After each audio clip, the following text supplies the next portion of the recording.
Now I'm going to demonstrate to you how to back up your data on a Apple device. It could be an Apple iPad, MacBook or a phone. First you go to settings.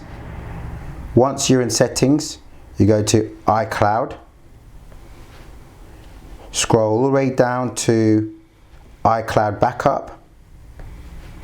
Then you simply press Backup Now.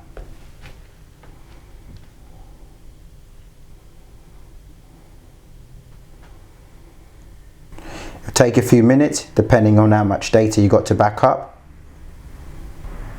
Great, it's all done.